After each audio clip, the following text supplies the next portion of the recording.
E vamos a um autor nacional.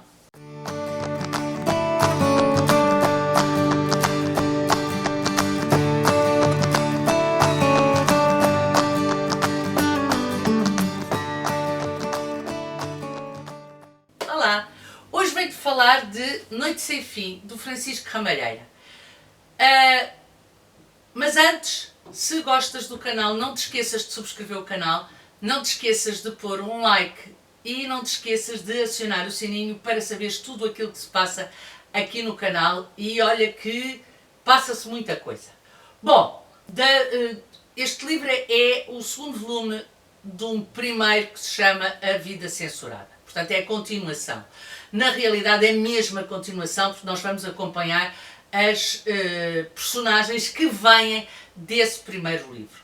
Este livro passa-se durante o 25 de Abril e eu tinha 11 anos quando foi o 25 de Abril e, portanto, as memórias que tenho são muito caseiras, porque, obviamente, com 11 anos, como devem calcular, os meus pais não me deixaram ir para a rua e, portanto, são essas as memórias de casa que eu tenho do 25 de Abril.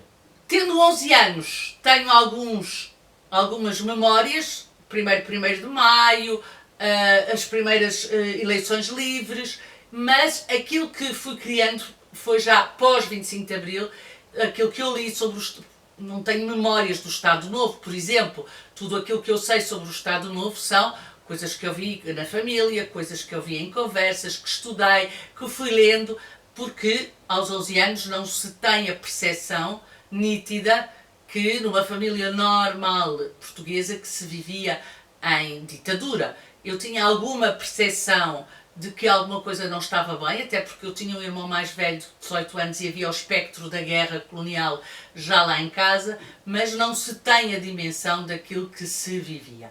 E esta conversa vai porque eu acho que hoje que vivemos em democracia e que estamos a atravessar o momento que estamos a atravessar, é importante perceber que já vivemos sem ser em democracia e que aquela frase do antigamente é que era bom não me parece de todo.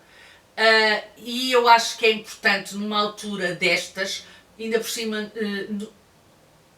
numa altura em que se vai comemorar os 50 anos do 25 de Abril, que é importante, acho eu, lermos livros sobre o antes e o depois, para percebermos que apesar dos erros progredimos bastante, que apesar dos erros o país está diferente e que apesar dos erros não há nada como eu poder chegar aqui e dizer aquilo que disse. Inclusive esta crise que nós estamos a viver seria impossível viver se vivêssemos numa ditadura, porque ninguém punha em causa um estadista, fosse ele quem fosse, e portanto nem que fosse o secretário de Estado.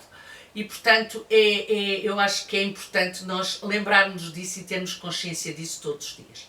Mas, à parte da política, este livro do Francisco é um livro histórico, é um romance histórico. Portanto, é um livro que nos dá esta dimensão destas duas personagens que nós já viemos acompanhadas, que nós já conhecíamos A Vida Censurada, e o livro tem vídeo aqui no canal.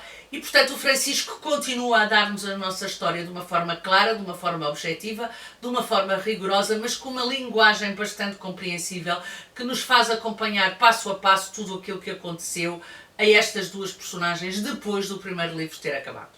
Nesta perspectiva, eu acho que o livro do Francisco é um livro importante de ser lido nesta altura, ainda mais pela camada jovem.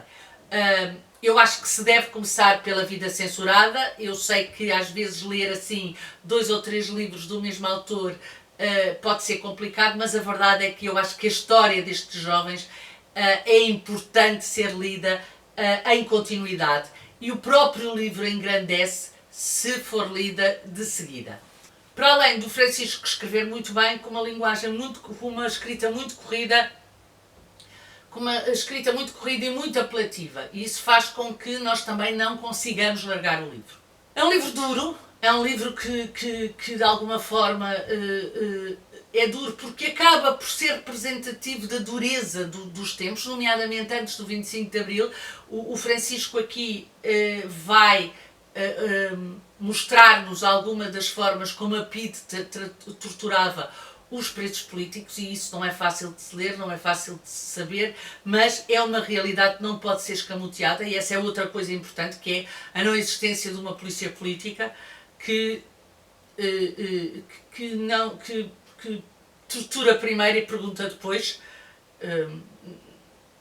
quase que é assim, e eu acho que isso ficou aqui muito bem representado no livro do Francisco. É também muito interessante ver a Segunda Guerra Mundial aqui, porque esta ideia que nós temos que fomos um país que não entrou na Segunda Guerra Mundial. Ok, não entrou, não mandámos para lá soldados, mas a Segunda Guerra Mundial veio ter connosco. E portanto o Salazar acaba por jogar ali com os nazis e com os nazis e com os aliados, e acaba por Lisboa, principalmente esta zona de Lisboa, do Estoril, que era a saída para a América, acaba por ser um centro de espionagem que o Francisco também aflora neste livro.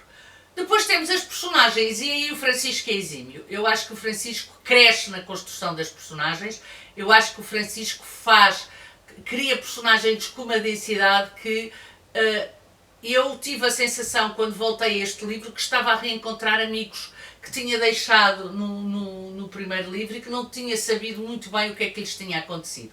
E, portanto, sobre esse ponto de vista, achei este livro, eu acho que o Francisco é fantástico a construir personagens. Este livro é um livro brilhante, é um livro que falta-me o terceiro, ainda não o tenho, mas quero ter, porque é um livro que conta uma história que é destas personagens, mas que é nossa, e é um terceiro livro que eu quero muito ler, porque acho que preciso de rematar a história destes homens, preciso de rematar a história destes jovens, e preciso de perceber no pós-democracia para onde é que eles foram e para onde é que eles andaram. E, portanto, sobre esse ponto de vista, estou muito, muito curiosa com o terceiro volume. Eu não sei se já saiu, mas procurem na UC, que certamente na UC ou na Bertrand, mas procurem na internet, que eu acho que essa informação lá estará. Ou falem com o Francisco no Instagram, que ele é uma pessoa muito acessível também, para poder conversar convosco.